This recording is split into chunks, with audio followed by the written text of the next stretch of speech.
Bismillahirrahmanirrahim.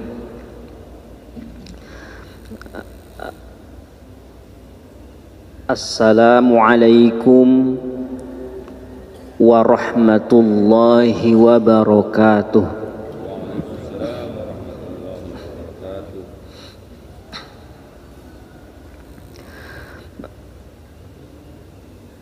Alhamdulillahi ala tanzilih, wassalatu wassalamu ala rasulih Sayyidina Muhammadin wa sahbihi wa alihi. Amma ba'du.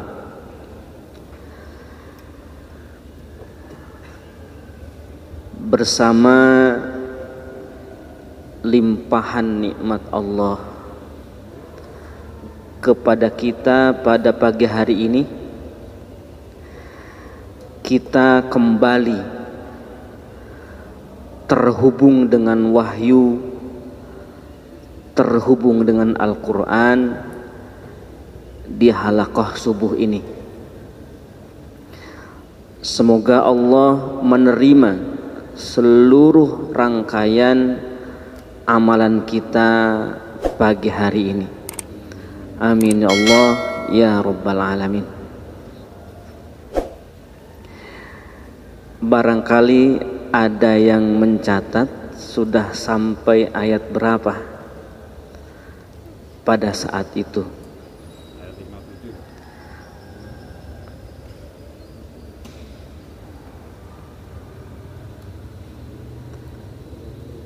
Sampai ayat 57.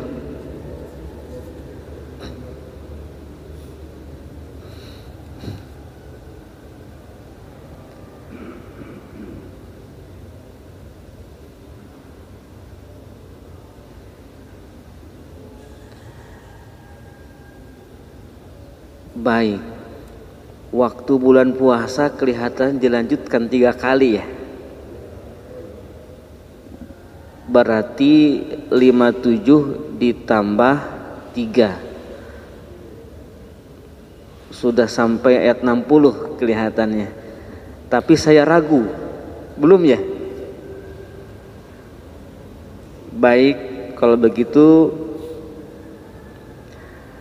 kita akan baca bersama-sama terlebih dahulu sebelum kita masuk menuju kedalaman makna dan tafsir dari surah Yasin ini. Kita akan baca dari ayat yang ke-55 sampai ayat yang ke-65. Semoga tilawah kita pada surah Yasin ini, yang melihat huruf-hurufnya, yang membacanya, yang mendengarnya, diberikan rahmat oleh Allah Subhanahu wa taala.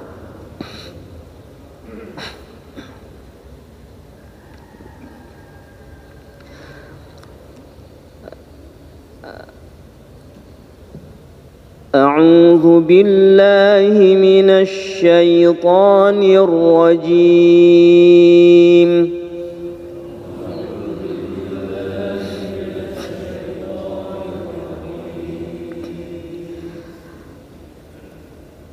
Bismillahirrahmanirrahim.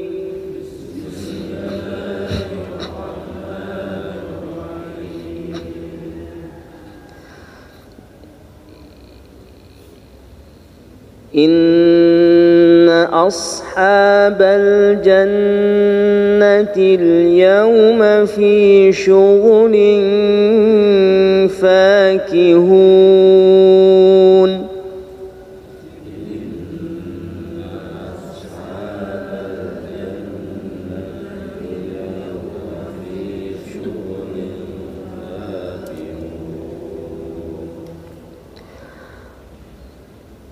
هم وأزواجهم في ظلال على الأرائك متكئون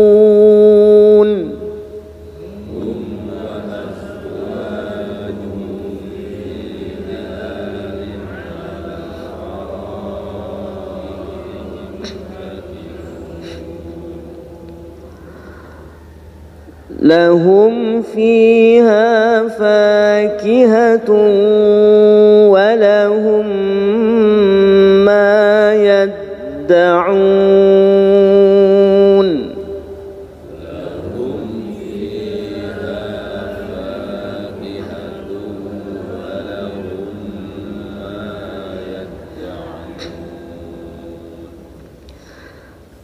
سلام قولا من رب رحيم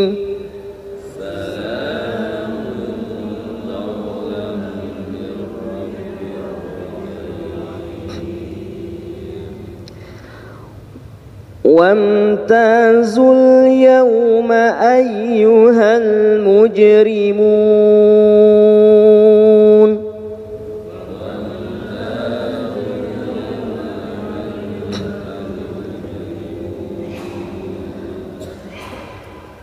ألم أعهد إليكم يا بني آدم ألا تعبدوا الشيطان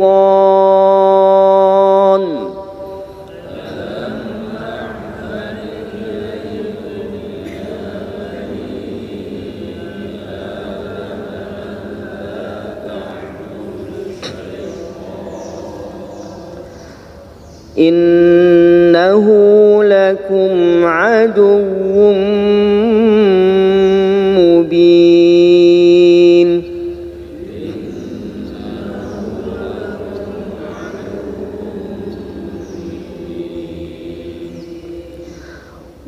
وأن اعبدوني هذا صراط مستقيم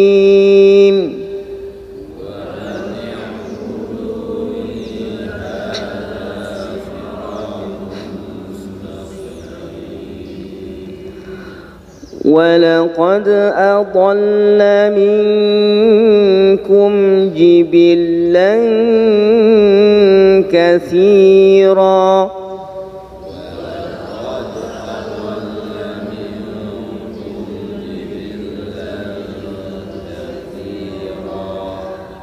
أفلم تكونوا تعقلون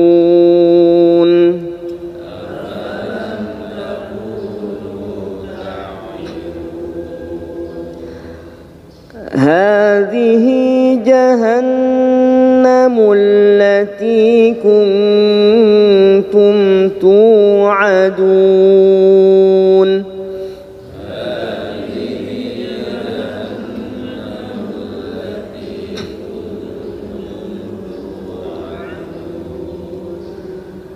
اصلوها اليوم بما كنتم تكفرون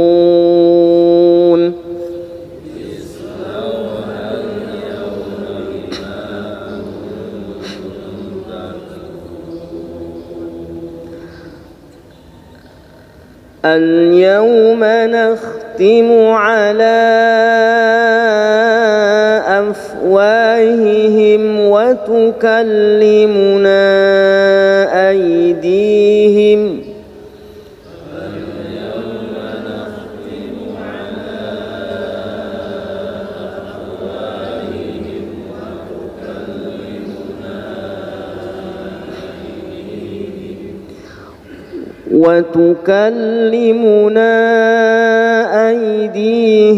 وتشهد أرجلهم بما كانوا يكسبون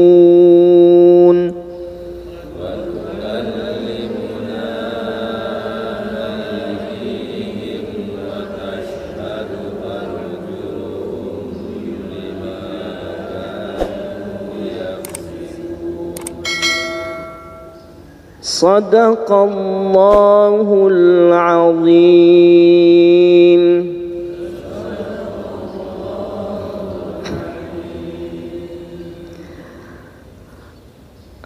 Rangkaian ayat yang kita baca dari surah Yasin ayat 55 sampai ayat 65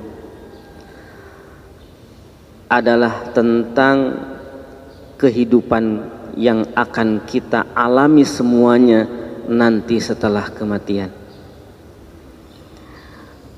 Hanya ada dua golongan saat itu.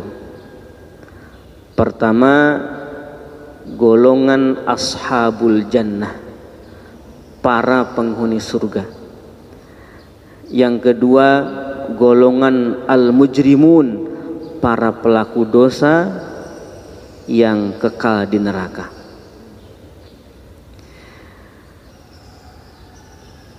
Keadaan dua golongan ini benar-benar berbeda, jauh sekali.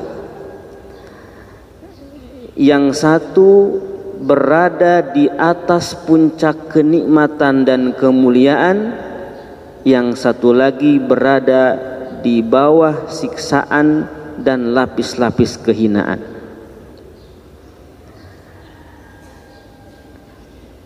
Seperti apa kenikmatan dan kemuliaan yang diberikan kepada ashabul jannah?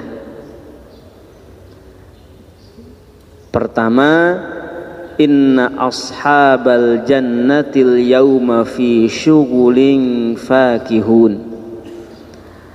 Pada hari itu para penghuni surga berada di dalam kesibukan menikmati kemewahan fasilitas dan kenikmatan surga. Yang kedua, hum wa azwajuhum fi dhilalin. Mereka dipertemukan dengan pasangan-pasangan hidup mereka. Suami dipertemukan kembali dengan istrinya, seorang istri dipertemukan kembali dengan suaminya, walaupun ketika di dunia terpisah misalkan, tetapi tetap mempunyai iman dan takwa. Tetapi kalau tidak ada iman, tidak ada takwa, meskipun di dunia selalu bersama tak terpisahkan, nanti di sana akan terpisah. Yang ketiga, fi dhilalin.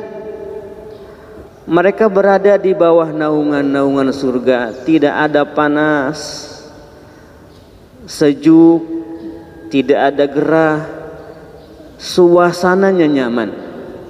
Yang ketiga, alal araiki muttaqiun. Yang keempat, alal araiki muttaqiun.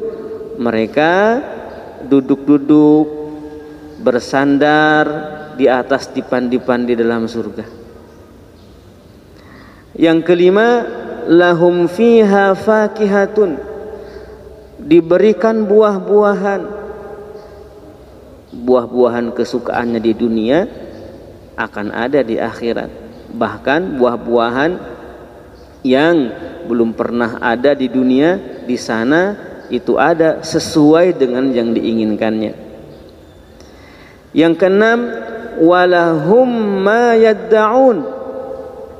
Mereka diberikan segala apa saja yang mereka mau.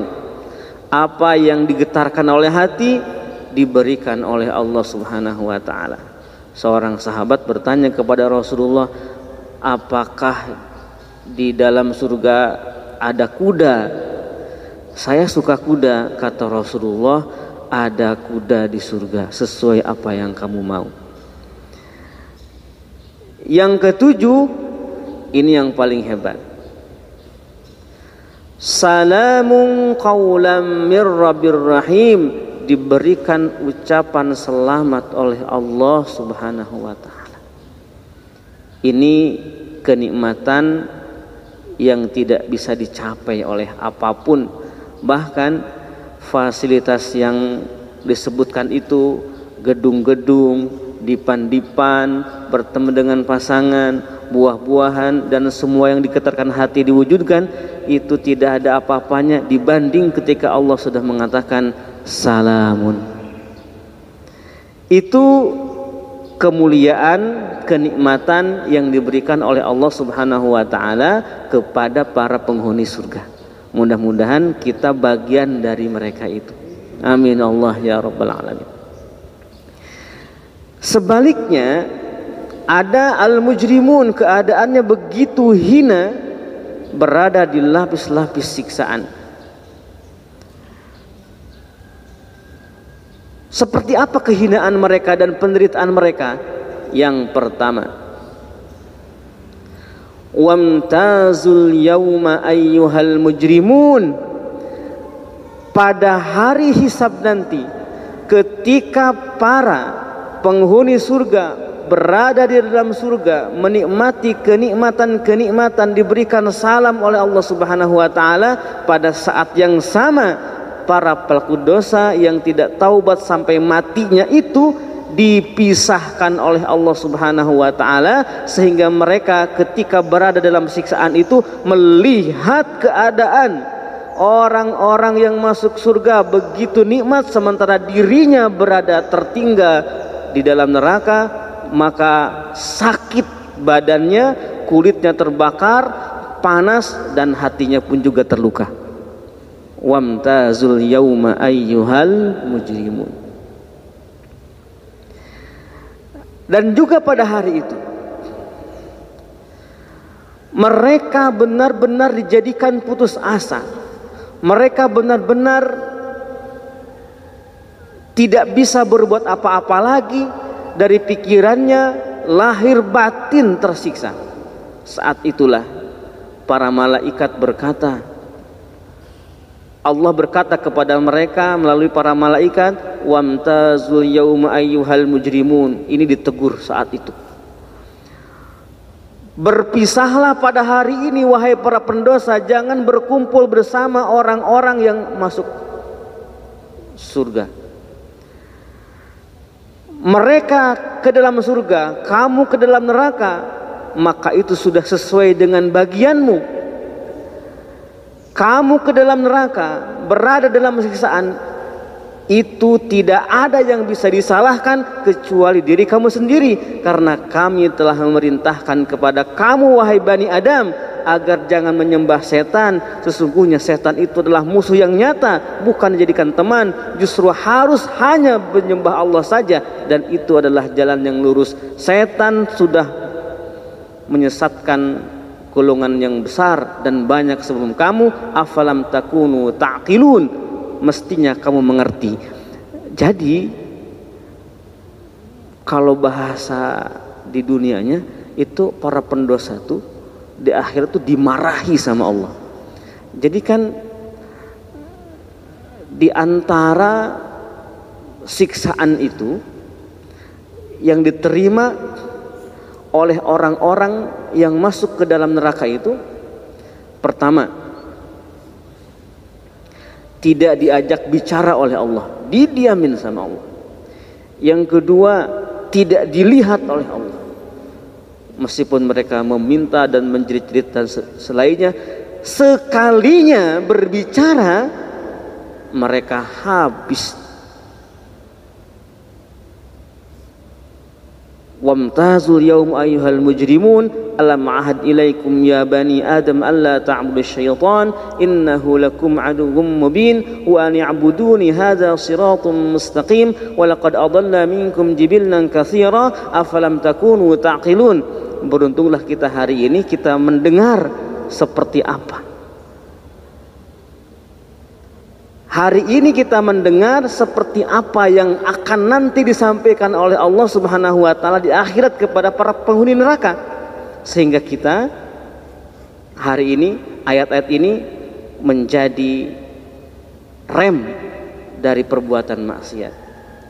Menjadi pendorong untuk segera berhenti dari perbuatan maksiat, menjadi pendorong untuk meningkatkan ibadah. Karena orang-orang yang saat ini berdosa, tidak mau bertaubat sampai akhirnya mati dalam keadaan bergelimangan dosa, keadaan syirik. Karena yang paling bahaya dari perbuatan dosa itu sebenarnya adalah ketika pas mati su'ul khotimah. Misalkan begini, apakah kita bisa memastikan orang itu punya dosa tapi dia masih Islam? Ini kan masih Islam tapi bisa maksiat. Dia ahli maksiat tapi masih Islam. Bagaimana? Apa yang harus kita lakukan? Tetap kita harus perlakukan jenazahnya pas meninggal itu secara Islam. Kita mandikan, kita kafani, kita sholatkan, kita kebumikan. Lalu seperti apa hakikatnya, realitanya orang itu? Wallahu a'lam. Karena akhir dari kesudahan seseorang itu tergantung amal perbuatannya selama di dunia.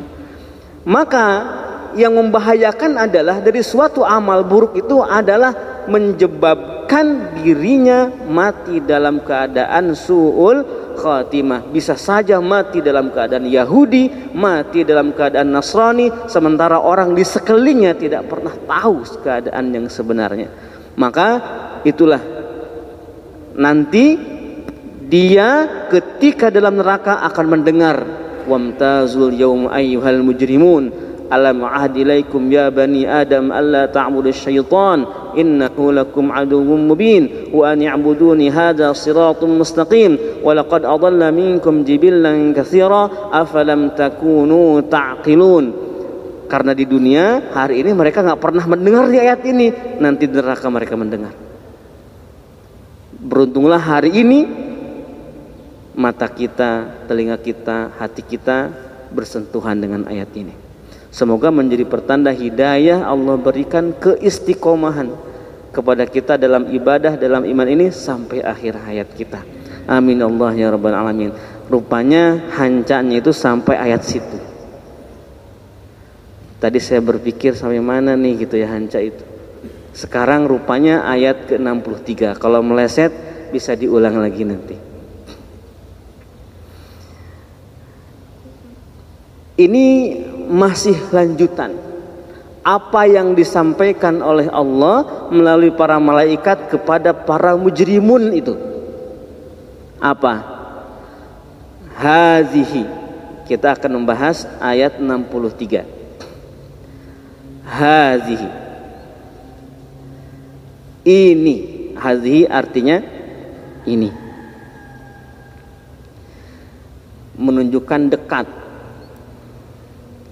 Jahannamu adalah jahannam, neraka jahannam. Allati yang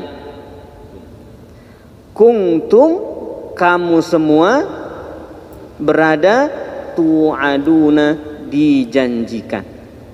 Hazihi jahannamul lati kuntum tu'adun.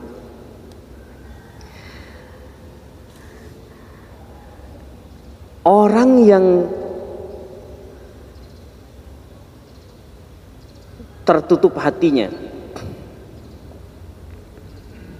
atau dalam surah Yasin ini disebut dengan al-mujrimun, para pelaku dosa.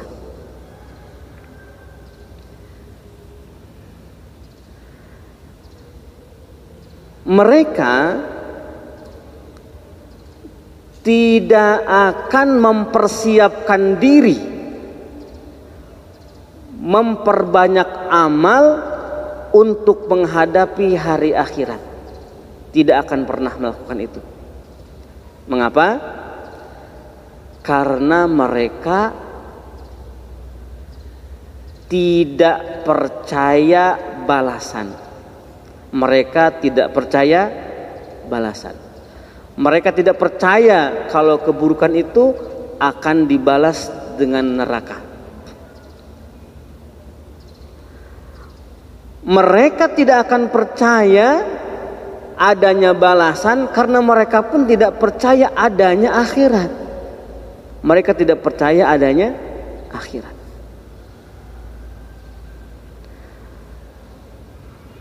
Karena mereka tidak percaya akhirat, maka mereka pun tidak percaya adanya balasan. Mereka tidak percaya adanya balasan, maka seluruh hidupnya penuh dengan kezaliman.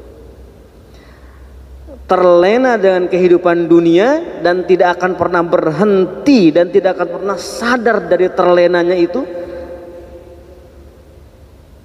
Sampai kapan? Sampai ketika kedua matanya benar-benar melihat neraka yang dijanjikan kepada mereka itu. Dalam surah Al-Kahfi ayat 53, wa ra'al mujrimunan nara, wa ra'al mujrimunan nara, dan al-mujrimun, ya, di sini kan ada ayat di surah Yasin ini ayat yang ke-29, ayyuhal mujrimun. Nah, di surah Al-Kahfi ayat 53 itu wa ra'al mujrimun. Ra'a artinya melihat. Wa ra'al mujrimuna, dan orang-orang yang berbuat dosa, pelaku kejahatan, para pelaku dosa, ro'a, melihat an-nara, melihat neraka. Kata para ahli tafsir mengutip dari sebuah hadis, al-mujrimun ini di akhirat nanti jangankan bertemu dan melihat neraka itu, baru berada atau nyadar mereka berada di akhirat saja sudah kaget. Mereka sadar ternyata akhirat itu ada. Mereka mati, dan tentu di dalam alam barzakh pun mereka mendapatkan ketidaknyamanan. Ada azab kubur di situ disebutnya. Kemudian dibangkitkan setelah kematiannya. Saat itu pun juga mereka sudah menyadari kekeliruan persepsinya selama ini. Bahkan kesadaran itu bukan hanya ketika setelah dibangkitkan dari kubur, bahkan ketika malaikat maut mencabut nyawanya, dan saat itu nyawanya sudah ada di tenggorokannya dan tidak ada bisa kesempatan untuk bertaubat, dia sudah melihat, sudah menyesal. Seperti Fir'aun di dalam surah Yunus disebutkan, hatta idza adrakahul gharaqu qala amantu annahu la ilaha illalladzi amanat bihi banu Israil. Kata Fir'aun dalam keadaan tenggelam di laut, nyawanya sudah sampai di tenggorokan, dia disebutkan di dalam Al-Quran mengatakan amantu, aku beriman, annahu la ilaha illalladzi, tiada Tuhan kecuali Tuhan yang disembah oleh Bani Israel, wa ana minal muslimin, dan aku termasuk orang-orang muslim. Fir'aun kekeliruannya, dosa-dosanya sudah terlihat. Maka rangkaiannya adalah ketika dicabut nyawa, mulai di situ alam kubur, menanti penuh dengan azab, penuh dengan penderitaan. Setelah alam kubur dibangkitkan, tahap ketiga lagi, tahap berikutnya lagi untuk menghadapi kesulitan. Nanti setelah itu masuk ke dalam neraka. Ini puncak dari kesulitan itu. Maka wara'al mujrimunan nar. Kata Nabi, di akhirat nanti itu dalam keadaan ketakutannya karena mereka itu kaget ternyata akhirat itu ada. Mereka melihat neraka. Kata Nabi, mereka itu melihat neraka belum masuk ke dalam neraka. Jarak antara mereka dengan neraka itu adalah jarak dalam jarak tempuh 40 tahun katanya. Mereka sudah bisa melihat tempatnya. Wa dhannu annahum muwaqi'uha, dan mereka yakin ketika melihat neraka itu, mereka yakin akan masuk ke dalamnya. Baru melihatnya saja dan mereka yakin akan masuk ke dalamnya, itu penderitaannya sudah berlapis-lapis. Apalagi masuknya, wala yajidu anha masrifa, dan mereka tidak akan pernah mendapatkan jalan keluar untuk menghindar dari neraka itu. Maka ketika kita hari ini bisa melihat ayatnya, mata kita hari ini bisa melihat ayat. Kalau melihat surah Al-Kahfi itu, Wa laqad sharrafna fi hadzal qur'ani lin-nasi min kulli masal. Ini ayat yang ke-54-nya. Telah kami jelaskan di dalam Al-Qur'an ini setiap perumpamaan, setiap perintah, setiap hukum, setiap nasihat. Artinya orang yang ketika di dunia matanya melihat ayat, mata ini tidak akan pernah melihat neraka di akhir. Maka disinilah membaca Al-Quran ada kalanya hafiz Quran membaca Al-Quran tidak sambil melihat mushaf Al-Quran. Tetapi jangan mentang-mentang kemudian sudah hafal Quran jadi tidak pernah melihat mushaf. Imam Malik khususnya bulan puasa itu tidak baca Al-Quran kecuali menggunakan mushaf. Dan saat itu mushaf harus nulis sendiri. Pada zaman itu mushaf kalau kita pengen lihat Quran baca itu harus melihat, harus menulis sendiri baru bisa membacanya. Sekarang di sini banyak. Bahkan ada gini saja ya, orang yang tadabbur itu mulutnya diam tapi melihat ayat. Ini kesenangan tersendiri. Bahkan hafalan pun menjadi kuat. Lidahnya tidak baca bahkan, tetapi matanya melihat. Begini saja menatap ayat demi ayat yang ada dalam mushaf. Rupanya melihat mushaf ini menjadi amalan tersendiri selain membaca dan menghafalnya. Maka saya secara pribadi dari dulu sampai sekarang meskipun bisa ataupun baca Al-Quran tanpa melihat mushaf, kemana-mana suka bawa mushaf ya, kemana-mana suka membawa mushaf, kemana-mana ada saja mushaf. Lepas mushaf kapan?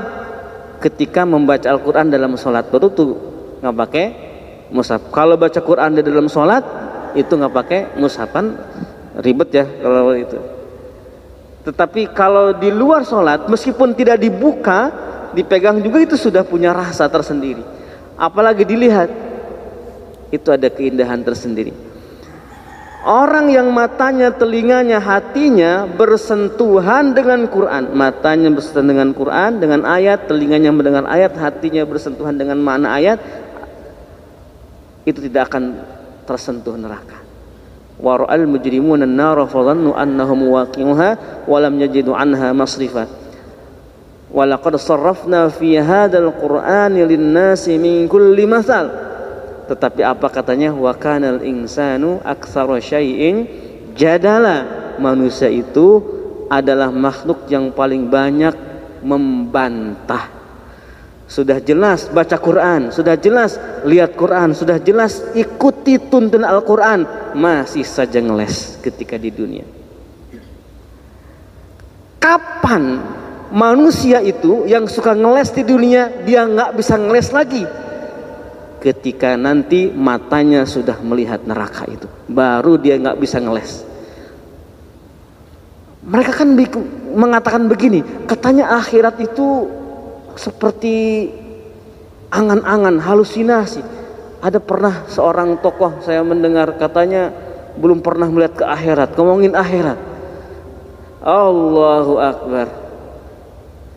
Nah, orang yang seperti itu tuh nanti akan bertemu dengan akhirat. Ketika orang-orang masuk ke dalam surga, dia baru tuh melihat, oh iya, akhiratnya seperti ini. Oleh karena itu, di ayat yang ke-63 dari surah Yasin ini, hadhihi jahannam. Ini ada ucapan dari malaikat. Hai kamu yang mengatakan bahwa akhirat itu tidak ada. Hai kamu yang mengatakan neraka tidak ada. Ketika dunia kamu mengatakan karena belum pernah melihat langsung dan belum pernah jalan-jalan ke akhirat. Ini hadhihi, ini. Nah gitu kira-kira ya. Jahannam allati kuntum tu'adun. Inilah neraka itu, inilah jahanam itu. Bukan saja kamu lihat, tetapi kamu rasakan juga di situ. Inilah yang kamu janjikan itu. Jadi ayat-ayat yang seperti ini kalau diresapi, Imam Al-Ghazali selalu dalam adab kepada Al-Quran itu namanya At-Tabarri. At-Tabarri itu kata Imam Ghazali, ketika kita membaca Al-Quran dan bertemu dengan ayat tentang orang-orang kafir, bertemu dengan ayat bagaimana orang kafir di akhirat nanti, neraka-nerakanya, azab-azabnya, penderitaannya, maka orang yang batinnya bagus ke Allah, dia tidak akan pernah merasa aman dari itu semua. Dia tidak akan pernah merasa aman dari itu semua. Lalu sebaliknya, ketika kita sedang membaca Al-Quran, bertemu dengan ayat-ayat tentang surga, tentang penghuni surga, tentang orang-orang mukmin, maka juga tidak kepedean dirinya itu tiba-tiba merasa yakin atau menjadi aman saja, seakan-akan kalau dalam agama lain ada istilah tiket ke surga, ya kan? Nah, di dalam Islam itu orang yang punya tiket ke surga itu sebenarnya tiket ke neraka jadinya. Orang yang merasa aman, amalnya akan selamat sampai akhir hayat, dan dia begitu pedenya sehingga ada sombong dalam hatinya, merasa surga itu seperti sudah miliknya, neraka itu milik orang lain. Dia udah merasa dapat tiket ke surga, justru itu tiket ke neraka sebenarnya. Kenapa? Karena orang yang hatinya lurus, dia tidak akan pernah merasa paling baik, dia tidak akan pernah merasa dirinya selamat, yang lain itu celaka. Kadang-kadang ada orang begini nih, dia dizolimi sama orang, nanti rasakan di akhirat akan aku balas. Astagfirullah, emang di akhirat kayak milik siapa itu di akhirat? Di akhirat nanti akan aku balas. Allahu Akbar. Seakan-akan dia akan selamat di akhirat itu. Ya kalau saya pikir akhirat dan dunia itu beda. Akhirat dan di dunia itu adalah beda. Maka sebuah pertengkaran misalkan di dunia, sebuah pertengkaran di dunia bisa saja terjadi, tetapi jangan sampai pertengkaran itu menyebabkan melakukan dosa. Misalkan tidak nyaman dengan sesama, itu kan ada batas wajar merasa tidak nyaman itu. Tetapi kalau kemudian jadi suuzon, itu lain lagi. Jadi mengomongkannya, membicarakan keburukannya, itu sudah lain, udah jadi dosa. Dengan suuzon udah dosa. Dengan mengomongkannya, mengobrolkannya atau menceritakan aib-aibnya, itu dosa. Dengan memfitnahnya, itu dosa. Menyebarkannya ke orang, itu dosa. Jangan sampai, kan biasanya di dunia ini biasanya sih kayak begini, itu biasanya istri muda, istri tua, istri yang kayak begitu tuh, dalam hati nyimpen gitu kan. Di akhirat itu wa naza'na ma fi sudurihim min ghillin. Hal-hal semacam itu yang mengurangi kebahagiaan itu dicabut oleh Allah Subhanahu wa taala. Oleh karena itu, kalau kemudian ketika di dunia ini kita merasa tidak enak kepada orang, selama tidak menyebabkan kita berbuat dosa dan zalim, itu masih wajar. Tetapi kalau kemudian jadi suuzon, jadi buruk terus di mata kita, di pikiran kita, orang itu buruk terus itu, maka ada doanya, wala taj'al fi qulubina ghillal lil ladzina amanu. Ya Allah, jangan engkau jadikan di dalam hati kami rasa tidak nyaman, ngunek-ngunek ya, di dalam hati ini kepada sesama mukmin. Kenapa? Karena itu akan membuka perbuatan dosa, jadi suudzon, jadi buruk terus orang lain di pikiran kita itu. Tetapi sekiranya ada rasa itu nggak bersih banget, misalkan karena orang itu misalkan dalam tanda kutip sudah zalim banget misalnya, maka di akhirat itu akan dicabut oleh Allah Subhanahu wa ta'ala. Wa naza'na ma fi sudurihim min ghillin ikhwana. Semuanya akan bersaudara, tapi ini sekali lagi apabila memang masuk ke dalam surga. Ini pastikan dulu nih. Jadi masalah akhir itu jangan sampai kita menghakimi seakan-akan surga itu milik kita. Seakan-akan setiap sujud itu, setiap bacaan Quran itu sudah menjamin dan pasti surga itu akan diberikan oleh kita, dan orang yang kita benci itu tidak akan ke surga. Allahu Akbar. Jangan sampai seperti itu.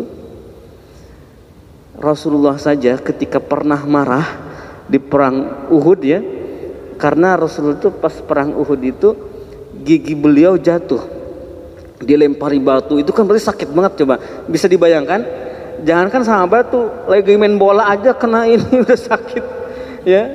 Lagi main bola, bolanya kena wajah, waduh itu udah setengah mati tuh. Ini Rasulullah dilempari batu sampai giginya jatuh, berdarah-darah, berlumuran darah. Di situ Rasulullah sebagai manusia marah dong. Di antara marahnya itu akan mengganti lukanya itu dengan berapa orang kafir gitu. Jadi berjanji akan membunuh orang kafir itu sebagai balasan jatuhnya itu. Ada sebuah riwayat bahwa Nabi mengucapkan seperti itu. Ada juga syahatil wujuh gitu kan kalimat-kalimatnya. Ada juga dalam kunut berdoa Allahumma al'an Abu Sufyan, ya Allah kutuklah Abu Sufyan. Dalam kunut Nabi pas perang Uhud, kan perang Uhud itu musuh pertamanya pimpinannya itu Abu Sufyan. Langsung turun ayat laisa laka minal amri syai'un aw yatuba alaihim aw yu'adzibahum fa innahum zalimun. Hai Muhammad, urusan mereka apakah mereka iman atau tidak itu urusanku, bukan urusanmu. Siapa tahu mereka bertaubat dan Allah menerima taubatnya. Kalaupun mereka tetap tidak bertaubat, maka Allah yang mengazabnya. Mulut kamu sudah, kira-kira begitu. Jangan melebihi kapasitas dan batas sebagai seorang Rasul, apalagi sebagai manusia biasa seperti kita memvonis orang lain. Nah itu pentingnya kata Imam Al-Ghazali At-Tabarri. Maka At-Tabarri ini itu akan menumbuhkan rasa takut kepada Allah Subhanahu wa ta'ala, terus memberi efek tenang dalam hidup ini. Jadi selalu optimis dan juga tidak berlebihan, tidak terlalu kanan, tidak terlalu kiri, shiratal mustaqim, lurus saja. Ya, ketika berada di jalan yang benar tidak kemudian lantas menjadi sombong dengan benarnya. Ketika kemudian berada dalam jalan yang salah, dia tidak putus asa. Kan kadang-kadang begini, ada orang yang sudah banyak amal solehnya dia malah jadi sombong. Lalu ketika ada orang yang jatuh ke dalam maksiat, malah putus asa, nggak mau balik lagi. Itu bahaya. Jadi ekstrim kanan, ekstrim kiri itu bukanlah shiratal mustaqim. Shiratal mustaqim itu yang lurus, yang di tengah. Maka di surah ini juga ada ayat wa ani'buduni hadza shiratum mustaqim. Hadza shiratum mustaqim. Inilah jalan yang lurus. Kalau di dunia manusia berada di jalan yang lurus, maka ayat ini hadza shiratum mustaqim. Nanti orang-orang yang berdosa nanti di akhirat itu kata Allah hadza shiratum mustaqim, ini adalah jalan yang lurus, tetapi tidak ditempuh oleh kamu. Yang ditempuh oleh kamu itu jalan yang tidak lurus. Makanya hazihi jahannam, jalan yang tidak lurus itu sampainya kemana? Bukan ke surga, tetapi ke jahannam. Hazihi jahannamul lati kuntum tu'adun. Semoga ayat ini membimbing kita untuk senantiasa ingat al-iman bil akhirah, iman kepada hari akhir. Jadi iman itu, kalau rukun iman itu kalau diringkas cuma dua saja, al-imanu billah, al-imanu bil yaumil akhir. Iman kepada Allah, iman kepada hari akhir. Itu dua saja kalau disingkat. Dari 6 rukun iman kalau disingkatkan, dipadatkan itu hanya dua saja. Iman kepada Allah, iman kepada hari akhir. Karena di dalam iman kepada Allah itu ada iman kepada Rasul, ada iman kepada kitab, ada iman kepada malaikat. Kenapa ditekankan kepada hari akhir? Karena seluruh yang dibawa informasinya oleh para malaikat, oleh kitab dan Rasul itu adalah tentang adanya hari akhirat. Al-imanu billah wal yaumil akhir. Maka katanya kan, man kana yu'minu billahi wal yaumil akhir falyukrim dhaifahu. Barang siapa yang beriman kepada Allah dan hari akhir, maka hendaklah muliakan tamu. Barang siapa yang beriman kepada Allah dan hari akhir, falyaqul khairan, maka hendaknya berkata-kata yang baik, au liyasmut, atau diam saja. Itu iman kepada Allah dan kepada hari akhir. Karena setiap ucapan itu akan ada di sini nih pertanggungjawabannya. Hadzihi jahannamul lati kuntum tu'adun. Semoga Allah jaga kita selama hidup kita dari perbuatan yang dapat membawa kita kepada neraka. Semoga Allah Subhanahu wa taala selalu menerima taubat kita setiap hari. Amin Allah ya rabbal alamin. Demikian ini yang bisa saya jelaskan dari surah Yasin ayat 63. Rasanya memang sudah sampai ini, rasa saya, perasaan saya ya. Kalaupun nanti ditemukan lagi belum misalkan ayat yang sebelumnya, maka tidak ada ruginya kita mengulang ke belakang. Bahkan katanya para sahabat itu, ini semua para sahabat itu kalau belajar Quran dari Nabi itu 10 ayat 10 ayat itu tidak pindah ke 10 ayat berikutnya. Sebelum 10 ayat itu benar-benar bisa dipahami dan diamalkan, baru pindah. Resikonya apa? Resikonya kata Ibnu Mas'ud nih, tapi ini bukan resiko, tapi keuntungan. Apa? Kami ini para sahabat di awal Islam, ada orang yang hanya hafal 1 surah saja sampai akhir hayatnya katanya, atau hafal 2 surah saja sampai akhir hayatnya. Kenapa? Karena belajar sedikit-sedikit tetapi pengamalan.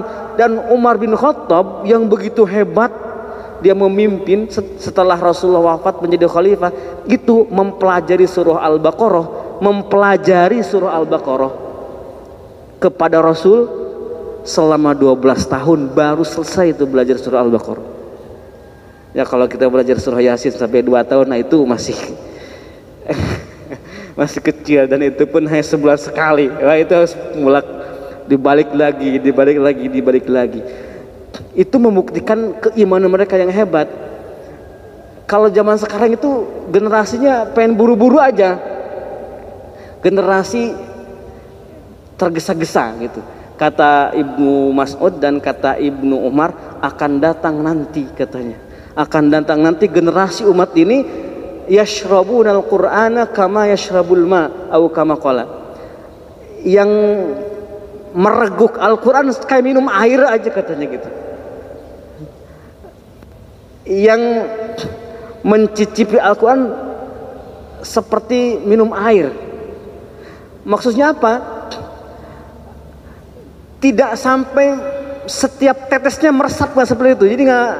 Jadi banyak yang kebuang jadi air kencing gitu ya. Kan kalau kita minum air, sebagian keserap, sebagian terbuang. Nah kalau para sahabat itu enggak, Al-Quran masuk nggak ada yang kebuang semua. Nah gitu ya, nggak ada yang kebuang, kira-kira begitu. Kalau makanan kan ada yang jadi darah, ada yang jadi tumpuk, ada yang kebuang ampasnya. Nah kalau para sahabat nggak ada ampas dari Quran itu, kira-kira ya. Makanya generasi para sahabat itu, kalau kita sekarang belajar 1 bulan surah Yasin 1 ayat, banyak gak? Itu udah kebanyakan nih untuk ukuran akhir zaman. Para sahabat aja udah kebanyakan. Cuman persoalannya kalau para sahabat belajar 1 ayat nih, sebulan 1 ayat misalkan, itu selama 29 hari diulang terus tuh di murojaah. Diulang lagi sampai ketemu ayat berikutnya itu diulang. Ini dalam jeda ayat-ayat itu bukan dibiarkan mengendap lalu hilang. Itu mungkin bedanya. Ya kalau misalkan belajar 1 ayat terhalang misalkan 10 hari 1 bulan tapi tidak diulang selama masa jeda itu mah namanya kayak mau mulai lagi. surah Yasin. Makanya kadang begini, hari ini kita belajar surah Yasin ayat 1, pas bulan berikutnya kata kiainya kita ayat 1 lagi. Pas bulan berikutnya kita ayat 1 lagi. Santri bingung, kenapa kiai kok ayat lagi itu? Ada maneh mah panteng apalkan. Jadi tidak mengulang secara pribadi sendiri untuk mengulangnya gitu, selama masa jeda menunggu ke ayat berikutnya itu. Baik, mudah-mudahan kalaupun nanti tertinggal 1 ayat, kita tinggal bisa mundur lagi. Ya, wallahu a'lam. Wassalamualaikum warahmatullahi wabarakatuh.